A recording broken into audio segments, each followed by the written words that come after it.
Hello and welcome to the In Publishing podcast. Our guest this time is Esther Newman, editor of Women's Running magazine.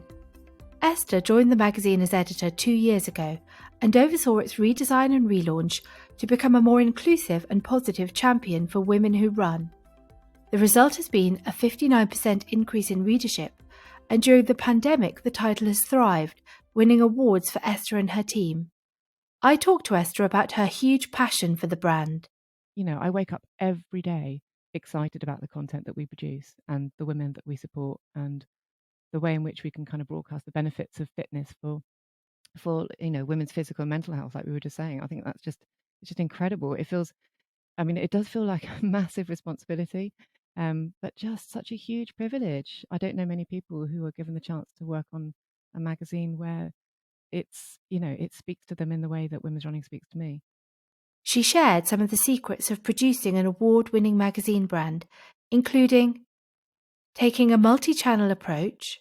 And having those different voices, having those different channels is a fantastic way of being able to speak to, for instance, younger runners on Instagram, slightly older runners on Facebook, and kind of a mix of both on the podcast.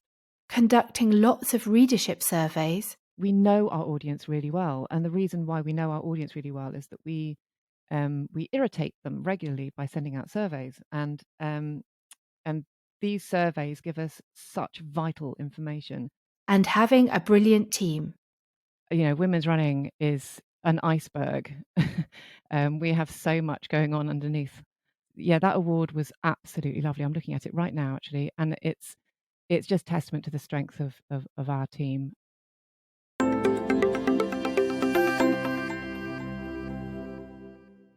We would like to thank our podcast sponsor, Advantage CS, a leading global provider of subscription and membership management software.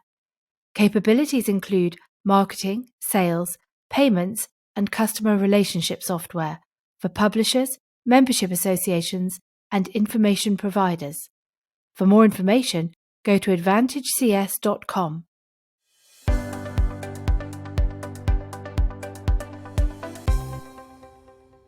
Esther Newman is the editor of Women's Running magazine, which has gone from strength to strength since it was bought by Bath-based Anthem Publishing in 2018, increasing its readership and winning awards. Esther, welcome to the In Publishing podcast. Thanks for having me. So you became editor of Women's Running 2 years ago, I believe, in January 2019. Yeah, that's right. What was your mission statement when you took on the job? Oh, wow. I'm not sure I had a mission statement as such. I was in a really, really lucky position because, to be honest, initially I was hired freelance just for the refresh and the rebrand of it. And I was really lucky because basically they kept me on. They asked me to stay on and become the editor permanently. So I was completely delighted because, to be honest, it was kind of love at first sight, and I was desperate to stay on. So, I mean, when I first started, it needed a redesign. It was crying out for it. So I did that with kind of a sort of few central pillars in mind. We needed to increase diversity in terms of content and imagery. We needed to remove anything to do with weight loss immediately. And I wanted to broaden its demographic. I did want to increase the readership, obviously, and increase the audience. And I felt that it was missing out on the kind of younger, beginner audience. It felt like it was an important mouthpiece. It is an important mouthpiece. So, you know, alongside talking about fitness, we could also be talking about women's health, you know, both physical and mental. And I think it's impossible to do that without speaking about women's politics, even if the women that we're talking about wouldn't classify it as such. I discovered very quickly that there was so much that we needed to highlight in the world of women's running, kind of huge inequality still, disparity in terms of the types of content that's covered when it comes to running. And, you know, there are still unequal distances in cross-country running, for instance, which is utterly ridiculous. I mean, you wouldn't have women running 15-mile marathons while men ran 26-mile ones. I mean, not now. But this is just like one of the points that still needs arguing, because so many runners, in fact, you know, so many women cross-country runners are opposed to change here because they don't understand the argument and they don't want to run longer distances which isn't the point. We've never argued that women should run longer distances. We suggest that both distances are open to entry from men and women. I mean, this is just like one thing, but you can see it's easy to get hot under the collar about issues that affect women and women runners. There feels like there's so much work to do and so much information to understand, and so many women to talk to. Well, we'll come on to some of those subjects in a bit more depth. But first, I wanted to ask about you. You've been a magazine journalist for over 20 years. Can you tell us a bit more about your journey to where you are now? Yeah, sure. Well, I've been living in Bath since I came here to go to university. So it was a natural step for me 20 years ago to go straight to Future Publishing, which is kind of in the late 90s. And I worked there on T3. That was my first magazine as a production assistant.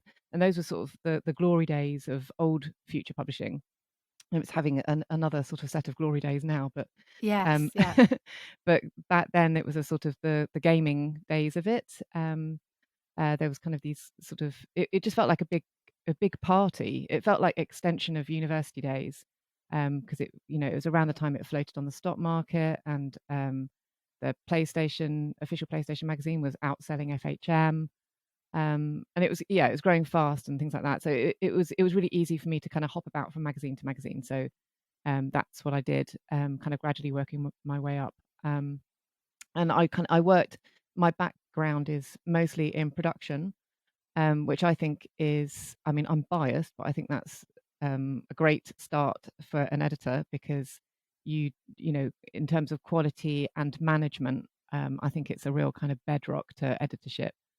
Um, and so I worked on lots of magazines there. Eventually ended up in their customer publishing agency, which is now called Fusion, editing a number of things there for brands like BT and PC World, which was brilliant, much more fun perhaps than it sounds. Loads of hard work, but there was definitely something in having that kind of double readership, having both a client and the reader, and that really hones your skill as an editor, I think. So I moved there, from there to I was operations director there for a bit, and then there was a bit of a hiatus because of kids. So that was about 9 years ago when I eventually left, and I've worked in freelance and full-time publishing roles since then. But I think something I really wanted to say actually today was that it really does take a while to get your career back on track after taking time off to have kids, or even just reducing your hours. I mean, this, like women's running, this is my dream job, and I've been incredibly lucky. But I think, the fight to get recognized, the struggle to not feel guilty if you've got to leave to pick up kids, um, that's just the daily grind of kind of proving yourself worthy is quite relentless. I think it's so hard for women who want to have kids. Men just don't face this issue. No male boss of mine with kids has ever had to deal with any kind of hiatus in their career. They just take a couple of weeks off to make tea and change nappies, and then it's straight back. Whereas women, we have to decide whether to like delay our careers, or chuck a spanner in the works if they have kids later on, like I did. Yeah, I'm sorry, I could go on about this, but I No, I won't. mean it's absolutely true, and it's a situation which I have been in, and I'm still in many ways. So I completely identify. I have 3 children, so I do absolutely understand. And it's not talked about enough. I think it's great that you're bringing it up, because it's not something we talk about very often. Yeah. Um, what about the running side of things? Were you always a runner? Presumably you ran before you took this job on, and I noticed from your podcast that you're now coaching other runners. So was that something that was there beforehand? Yeah, I've always been a runner. This is thanks to my parents. My dad was always a massively keen runner. In fact, he entered the London Marathon in the first year that it was launched, but never ran it due to injury. And in fact, that went to my mum. So about 3 years later, I think in 84, 85, she ran it. Um, so yeah, so they've both been runners. So they've both really influenced me greatly. So I used to run with them much to kind of, and people didn't run that much. I mean, there was a few sort of men with moustaches and short shorts back in kind of the early 80s, but there weren't that many kind of 10-year-old girls sort of plodding around streets. I was never fast. I was never a track runner. I was always slow. Um, so I did some running then, and then took it back up again when I was at university. Again, just sort of ploddy running, and then a few half marathons. I've never really been well. I've never been fast. I've never been out for PBs or anything like that. It's just I think quite early on I realised what a benefit it was to my mental health, to just get outside, to just go for a run, just to have that sort of me time. And I think that kind of running really resonates with the audience of women's running. And I think a lot of our audience run not to get incredible times and not to kind of beat other people, but to just sort of enjoy the time out there. And so I feel like even though I'm a very, very average runner, I think that there's a lot of commonality between me and our quite broad audience. Well, I wanted to ask about that broad audience because you say that women's running is for everyone from the superstar pro runners to the everyday plodders. And how do you manage the balancing act of catering to those different audiences? Oh, it's really hard. I'm not sure we manage at every issue, but we really try. Um, I mean, we're lucky to have kind of quite a number of channels, and so we have a different ways. We have all these different ways in which we can try and speak to these people. I think there's always a risk when you broaden the demographic that you're going to cut out some of the audience who previously would like have been like laser targeted. But what I do is just I make sure that each issue of the magazine, which then translates into the website content, has something of value for a beginner, for a seasoned runner, and also for the kind of more experienced runners. Um, it was this huge relief to me. I spoke to Sophie Power a few months ago for the podcast, um, and she's this incredible ultra runner, and she's incredibly experienced. She's really good. But she just mentioned that, for instance, she was really interested in a recent feature we'd done on muscles. So that meant loads to me actually, because if anything, it's the experienced runners that are going to drop off at the other end, because they're less likely to need kind of our advice and support and things. So really our main focus has to be the beginners and the sort of middling lot, the kind of me sort of people that kind of love running and just love to sort of find out more about it. So for these sorts of women, it's so lovely that it's me as well, you see, because it feels like almost a selfish endeavor. um, we can build a kind of a community feel, to our channels, to the magazine, the site, and social channels, and the podcast. And our audience is kind of obviously there's a lot of overlap, but they're ever so slightly different in each channel. And having those different voices, having those different channels, is a fantastic way of being able to speak to, for instance, younger runners on Instagram, slightly older runners on Facebook, um, and kind of a mix of both on the podcast. So can you just talk us through what those channels are? You've just mentioned some of them then, but how do you see those channels working alongside one another? Oh, right. Well, yeah, it's they do work really well together. It's a I hate to say we close the circle, but I'm going to say we close the circle. Okay. Um, yeah, it's great. We use the magazine basically as a sort of as a linchpin. Mm. It's the bedrock, for from which everything else is kind of based off. Um, and from that we have our website, which was relaunched at the beginning of the year, and we have our social channels. We've got Instagram, Facebook, Twitter, um, and we have our podcast. And we also have email newsletters as well, and we use those regularly to communicate, on an editorial basis to our audience.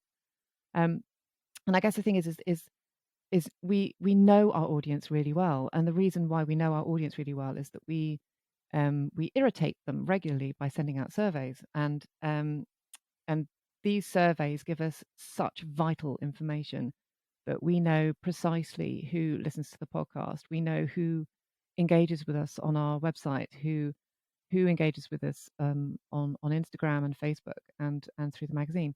And it means that we can kind of micro adjust those channels to ensure that, for instance, I mean, we know that we have a younger audience on Instagram, so we talk to them ever so slightly differently than the slightly older audience that we have on Facebook. and we kind of a lot of content goes across all channels, that's for sure. But what we can do is we can, for instance, we can have much longer form interview pieces on the website, and they can appear there first. Like for instance, Sabrina Pace Humphreys, we interviewed her first of all for the website. So Holly interviewed her for that, our digital editor. Got a really nice long piece with her. And then as a result of that, because we'd made the connection, I wanted to have her on the podcast. It also meant that we could have her in the magazine. And then we would use our social channels to kind of nudge people in the direction of the website article and also the podcast. And then we focus on it in one of our email newsletters as well to kind of contact the people that are on that list to see if they could come into the podcast or to read the interview online. So, so everything kind of works together. I wouldn't say seamlessly. There are some very obvious seams, I think, but we work together so that all the content is available in its kind of in its best format on each channel. So, what do you think makes women's running different from other women's health and fitness titles? Oh, well, it's better. No, maybe not. I don't know. I think our change of focus, I think, since we rebranded especially, like it's the way that we focus on the positive effects of a healthy lifestyle make us stand out, as opposed to other brands focusing on the negative. Like we're not about the guilt at women's running. We don't ask our audience to change their bodies, and we don't present them with images of models. We promote a healthy attitude to fitness and to food. And we encourage our audience to do the same and to support each other to achieve whatever goal they want. I mean, our digital editor just launched a digital campaign at the 12 Days of Christmas to kind of inspire and motivate our runners. And the first challenge of which was to have a mince pie after your run. And that's the ethos that we want. It's about kindness and support, and it's not about losing 5 pounds. Well, I was That's going, our. why is it so important to you not to focus on losing weight? It's the women thing. Mm, It's going it's going to onto magazine stand. It's going into supermarkets, looking at magazines, and realizing that all those magazines were just spouting such kind of poisonous messaging for women. mm, I spent loads of time researching the market, 2 years ago, and it's just upsetting. Um, and that's true of the sporting market as well as lifestyle. Shan't name names, but that kind of new year, new you thing, the cut 5 pounds of fat, lose belly fat, get firmer abs, get beach body ready. It was everywhere. It was on absolutely every single magazine I looked at. Everything was trying to persuade women that they were somehow not perfect, and that they needed to change. And I know that we are about fitness and health, but we're not telling women that they look wrong. Like, and we sell a fraction of what those big running and fitness brands sell, but it's been really interesting to see how actually they have, after a little while, followed our lead. And mm. I mean, I'm really glad they have, because I don't want women to have that sort of rubbish thrown at them every day. It's bad enough as it is. Um, but yeah, it's been lovely to see how these big brands have picked up on some of the messaging that we've been doing. And one thing that you have talked about a lot is the benefits for mental health of running. You had Bella Mackie on the cover talking about that. Um, so why is it important to you to talk about that aspect? because because runners invented mindfulness. I mean, it's it's it's so important.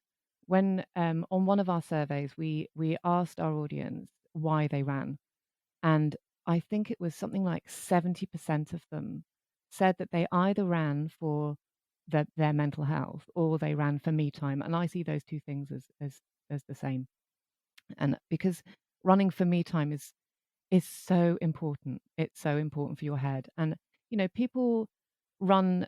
Um, they discover that they can run in a group, and that the kind of the social aspect is the thing that makes them feel brilliant. people run on their own like I do, and they realize that the escape from day-to-day life is the thing that kind of that that gives them a kind of a reset switch. And it it's it's so vital for us. I mean, especially now. I mean, it always has been, but especially now. And we know that there is, that your mental and your physical health are intrinsically linked. If you are, if you nurture one, then you'll be nurturing the other.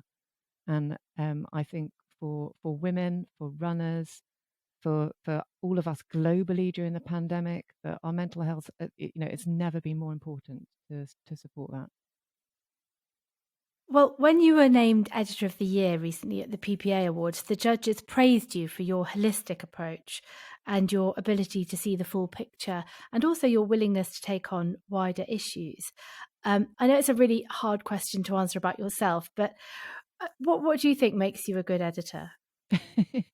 um, I don't know. I mean, I was absolutely chuffed to bits with that award. I can't tell you how much I screamed when I got it. I just wasn't expecting it at all. Um, and everyone else that was nominated were these just amazing people. So yeah, I'm not sure. I think I've been fortunate to have been under the editorship of some really great editors who have been massively inspiring. I was in my first job when I was working on T3. My editor there was Paul Pettingill for a couple of years, and I mean, he actually went on to become one of the three founders of Anthem Publishing, along with John and Simon. So there's a really Yeah. nice circle there, actually. Um, and the thing about Paul was that he was an absolutely brilliant manager. Like his leadership and a kind of very gentle management was, I think, really underrated at Future at the time. And I think people with like a passion for the subject, they tended to get promoted quite quickly. But his kind of management style, I think, stood me in really good stead, especially in Future when at the time there wasn't really a brand that kind of spoke to me. Um, and with women's running, the thing that has inspired me there really is simply the subject matter. It's kind of both those words, that like the women and the running, and to be able to manage a brand that I feel deeply passionate about, but using that sort of management philosophy that was first taught to me by Paul.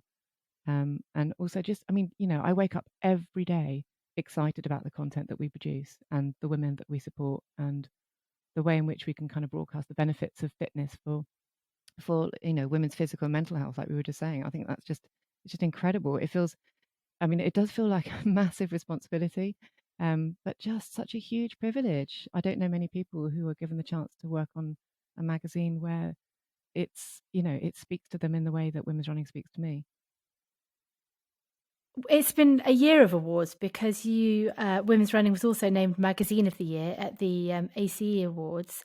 And one of the things that the judges pointed out there was that you've been through a relaunch and a redesign, you've increased the cover price, and you've still managed to increase your readership by 59% in the past couple of years. Um, so what's your secret?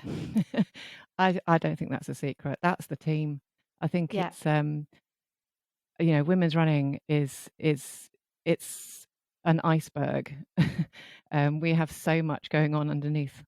And yeah, that award was absolutely lovely. I'm looking at it right now, actually, and it's just testament to the strength of our team. Anthem is a small company, but with a really dedicated and passionate group of people there. We've got a CEO and MD in John and Si who support the brand wholeheartedly.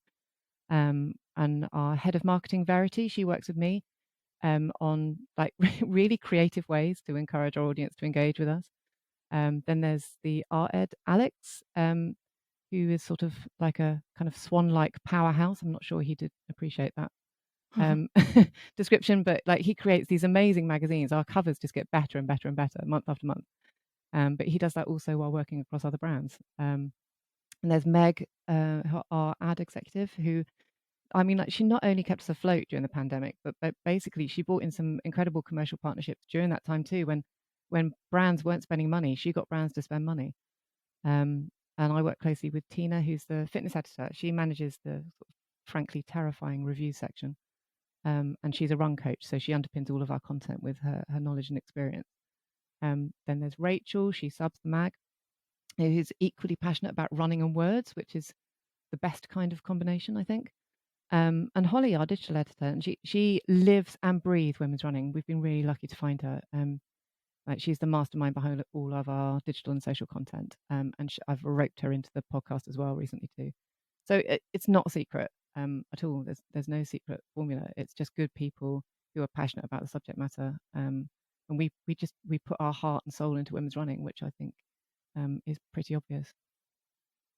You've mentioned the pandemic, and I get the impression that it's been a mixed year because obviously running is one of the things that many women have turned to during this time to keep us sane. So in some ways, it has probably been good for business, but at the same time, all magazines, all media brands were hit with that um, fall in advertising. How has it affected you, and has it prompted you to rethink your strategy in any way? Yeah, great question. I mean, it's been grim. It's been grim for everyone. But I mean, yeah, you're right. Yeah, more people were out running, but no one was running to the supermarket to kind of leisurely browse the magazine aisle. So, yeah, newsstand bombed a bit.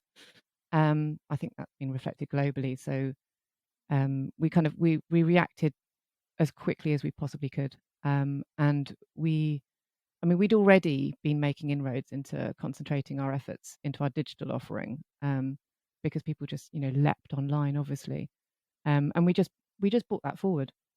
So, our audience is incredibly engaged on Facebook and Instagram. So but we worked like the clappers to keep them informed, especially on things that might not seem as though they're important to the wider population during a pandemic, but things like race cancellations, that was quite high on our list, and general kind of information about health and immunity.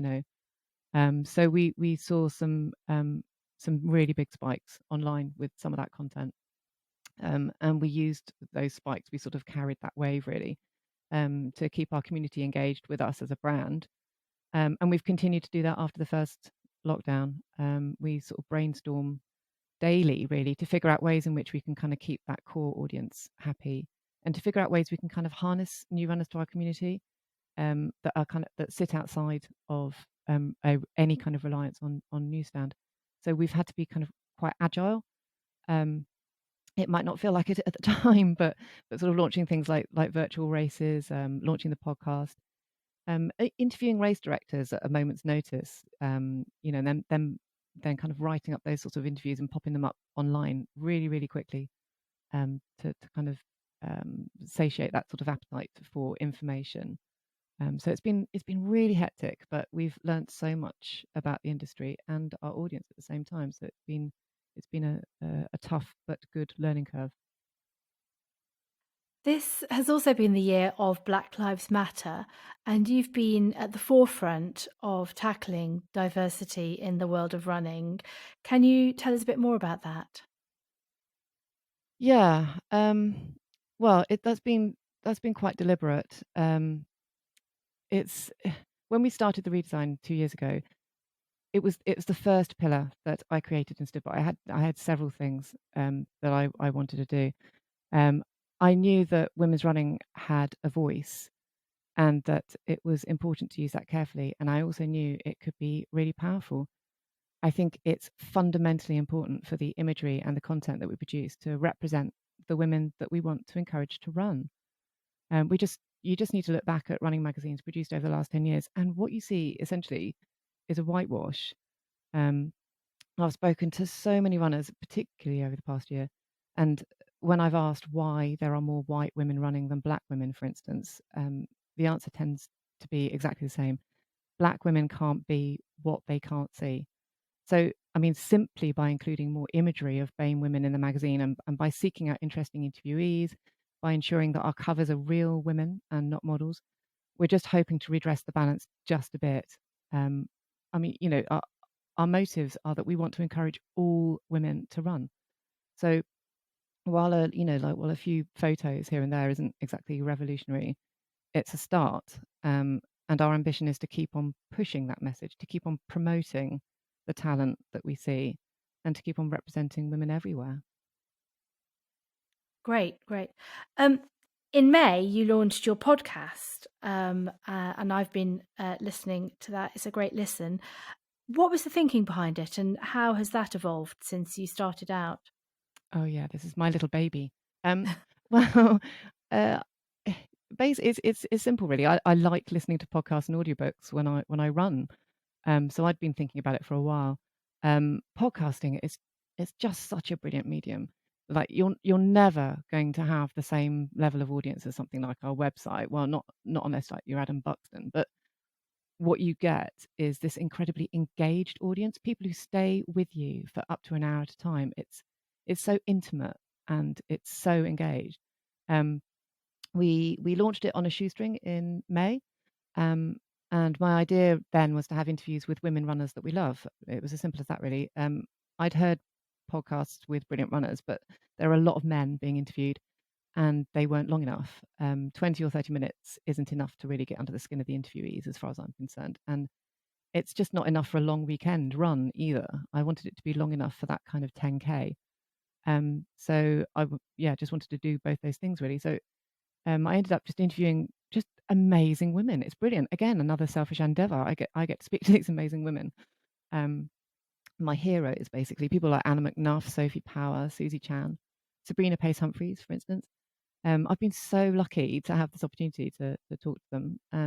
And now, I mean, we're changing it up a little bit. We're keeping those interviews because they're brilliant and, if I say so myself, and important. And but now we've brought in a bit of a side hustle, which is the women's running workshop, and I'm doing that with Holly, our digital editor. And that's a more of a practical based podcast where we offer practical tips and training advice for beginners. It's only just launched. The second one's coming up, just coming up now. But it's become really popular really quickly. So I think that speaks volumes for our audience wanting to have that kind of those insider tips and kind of training knowledge. And are there any do's and don'ts which you would pass on to any other publishers considering launching a podcast? Well, I think the key do is just do it. It's just so much easier than you'd think getting to grips with it. I think, I mean, there are a few helpful things. I mean, get yourself a good mic, but you know, and yeah, make sure make sure you're not having any home improvements done at the same time as recording a podcast. I've learnt to my cost, and know your audience. Like we've just flung it out there to begin with, and we were thrilled with the numbers of downloads that we got initially. But what we did then is what we always do. We surveyed them. Asked them after a few months a few questions to find out what they thought of it and what they wanted. And that's how the workshop, the women's running workshop, has born. Because we wanted to find out what they wanted, and that's what they wanted. So we're giving them, what they asked for. And commercially, it's been really interesting as well. I didn't realize quite how much brands would enjoy being a part of it as well. I didn't have a clue they'd be interested in working with us, especially because especially when you launch, it was quite small. But they love the medium because they realize that the audience is tiny. Well, not comparatively tiny. It's quite small, but they're so hyper engaged. So commercial messages in podcasts become like much more meaningful. So I would say do approach brands immediately. Did they approach you, or have you been approaching them? Have you had people coming to you saying, "Would like to sponsor your podcasts"? We've had both, which is lovely. Mm. Um, you know, to begin with, it was us approaching them, and now it's them approaching us, which I guess is the right way round. Absolutely. And I just wanted to ask a little bit more about those surveys because you've mentioned them several times. Are they done in-house? Do you have external people doing the surveys? And then how do you take that information and feed it back into the magazine? Yeah, we do these in house. We do them fairly regularly. It's sort of we do a national big survey once a year, and that's probably our biggest one. We put that out over kind of social channels and on our website, and we might even advertise it in the magazine. Um, we we ask them everything. We ask them how they run, where they run, what they wear. We ask them how they feel about safety. We ask them if they've been heckled. We ask them if they've changed the way that they run. We ask them what distances they run, what races they run, how much money they spend on running. All these questions, and it it influences the content that we produce for them for sure, because we also ask them lots of demographic questions. But it also helps us teach the brands and the industry what runners want, and what they're prepared to do. So we're able to go back to the industry like we did at the beginning of this year. Actually, we went to the National Running Show in January, and we were able to then explain to the industry that runners were interested in 10K races and half marathon races more so than marathons, that they were actually spending probably 4 times as much money as we thought that they were spending. And that there were particular brands, shoe brands and clothing brands that they were more interested in than others, which obviously has a huge impact on the industry that we work with. Um, so all of that it's so important, and it underpins our authority, I think, within the running industry, within the fitness space. And we also, I mean, alongside the kind of those big, we do those kind of big surveys, which I think are hugely important. We also do smaller ones to kind of just grasp an appetite of what runners want, what they, what they think of the podcast, what they think of the magazine, what they think of the website, because we want to make sure that our content reflects who they are, rather than kind of forces them into a corner, and tells them what they should be. Yeah. We want it to be a conversation, not a dictatorship. We've already talked about social media and your different channels, but I just wanted to come back to that and ask whether you have an overall social media strategy. Yeah, yes, we do. I mean, the magazine is the bedrock, as I've said before, but like the website and the social channels, that's kind of really where the excitement is. So what we realized quite early on is that there's, while there is an overlap, an obvious overlap between all those audiences, they're actually really distinct. And so what's worked to our benefit is acknowledging that distinction. Um, so as with most people's audiences here, our Facebook audience is ever so slightly older on than our Instagram audience. So we need to strategize there very carefully to ensure that the content is appropriate on that channel. Um, and so we kind of we what we want to do is to ensure that everything that we put out speaks to the relevant audience. And we also want to ensure that what we're doing is to open up conversations with our audience. So we strategize about that to make sure that they're talking back to us and talking amongst themselves, because we want to promote a community feel in all of our channels. So while we're giving them frequent advice and a kind of motivation and things like that, we do want them to support each other as well. We also want to entertain them. So as I was talking about earlier, we want to nudge them back into the website, to look at things that would entertain them, that would give them proper advice about shoes, about gear, and motivate them with interview pieces. And we've done things like Instagram lives and things like that to kind of draw in some audience in the evenings. And it's kind of it's sort of like a sub channel of Instagram. And that's gone down really well with our audience too. I mean, us, we've tried to be, because of the pandemic, we've tried to be at least digital equal, if not digital first. Our audience digitally and socially is far greater than we have in print. So we know that we have, um, we, it's an important role to kind of keep all those people connected, and engaged. And I mean, our strategy now is to grow that audience while continuing to support them all, through those various channels, and to ensure that we continue to give them the best advice possible. Another area, moving on from diversity, is different gender identities. And again, this is something that you've celebrated. Um, and I wanted to ask a bit more about that. Yeah, I mean, again, I mean, it's just sort of, as far as I'm concerned, I mean, it's fundamental to the brand that we support all women to run.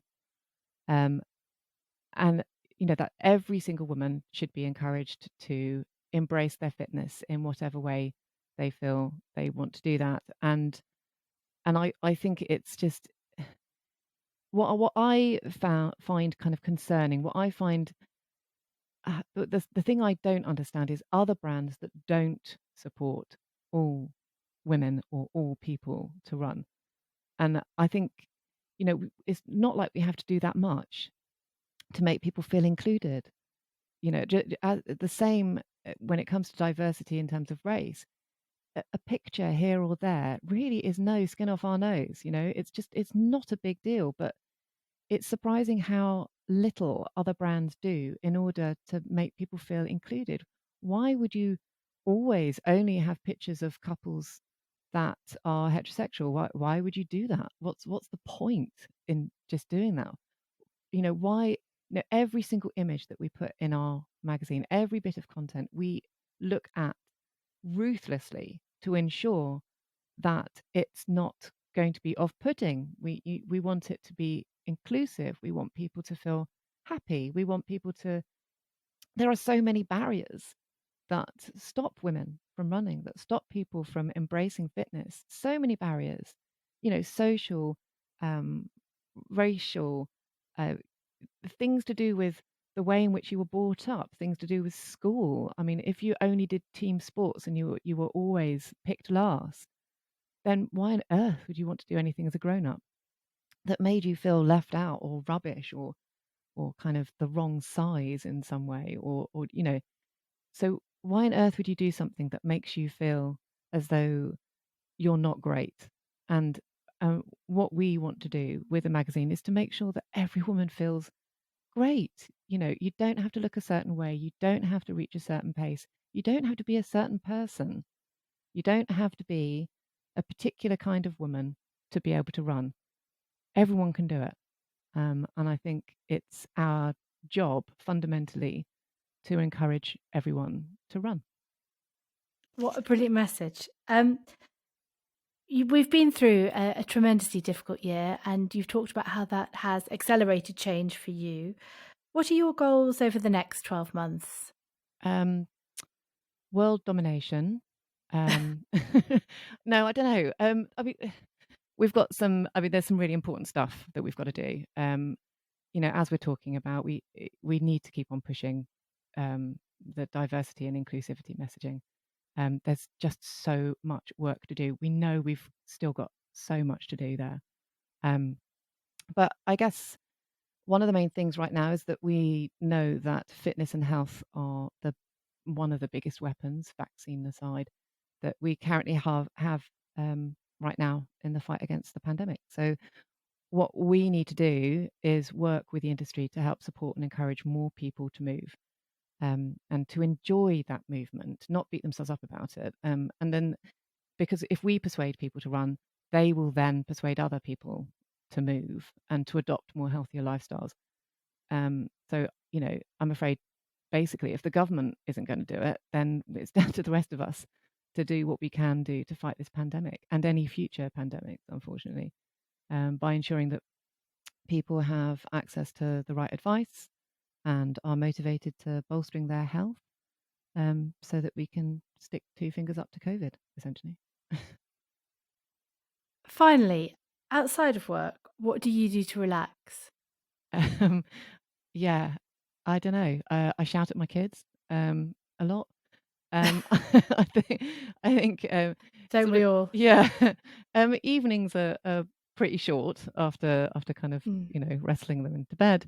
Um, but that sort of time, I think when I get half an hour or so, then at the moment I'm currently rewatching West Wing, which is a massive indulgence, and so I'm really enjoying that. Um, and with a bar of green and black salted chocolate, then that's all to the good.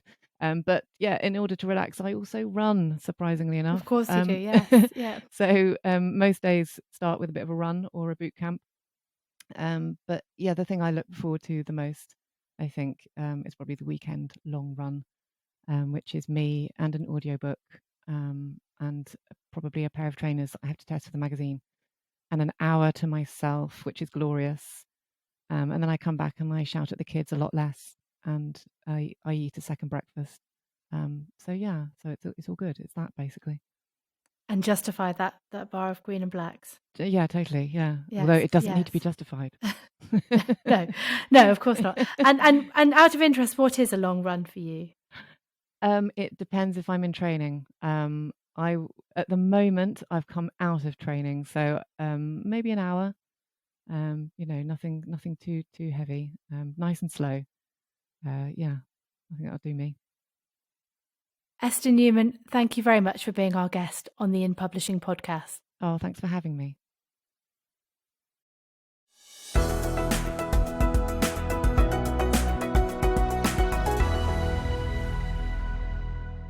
We would like to thank Advantage CS again for sponsoring this podcast.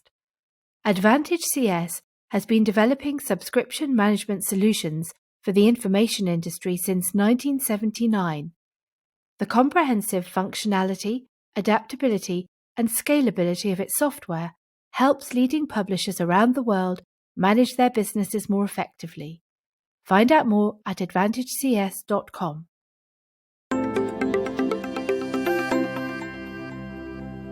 Thanks to Esther for being our guest this time. If you want to find out more about women's running, visit womensrunning.co.uk or follow them on Twitter and Instagram at womensrunninguk. If you want to know more about In Publishing and catch up on previous episodes of the podcast, go to inpublishing.co.uk. Thank you for listening, and please join us next time on the In Publishing podcast.